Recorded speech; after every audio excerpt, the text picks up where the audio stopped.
શું તમે પણ મુખ્યમંત્રી બાળ આશીર્વાદ યોજનાની વાયરલ પોસ્ટ જોઈ છે? તો પહેલા આ સત્ય જાણી લો. સોશિયલ મીડિયા પર મુખ્યમંત્રી બાળ આશીર્વાદ યોજનાના નામે અનેક પોસ્ટ વાયરલ થઈ રહી છે, પરંતુ આ દાવા અંગે ગુજરાત સરકારે મહત્વની સ્પષ્ટતા કરી છે.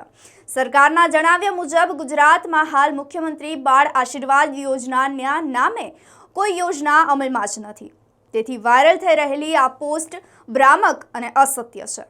કોઈપણ યોજના અંગેની માહિતી મળતા પહેલા તેને સોશિયલ મીડિયા પર શેર ના કરો. આ સાથે જ હંમેશા સરકારની સત્તાવાર વેબસાઇટ અથવા તો અધિકૃત સ્ત્રોત પરથી જ માહિતી પ્રાપ્ત કરો અને તેની ખાતરી પણ કરો.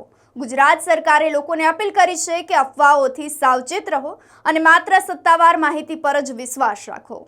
યોજનાઓ અંગે સાચી માહિતી માટે ગુજરાત સરકારના સમાજ ન્યાય અને અધિકારીતા વિભાગની સત્તાવાર વેબસાઇટની મુલાકાત લો. અફવા નહીં, માત્ર સત્તાવાર માહિતી પર જ વિશ્વાસ કરો. નમસ્કાર.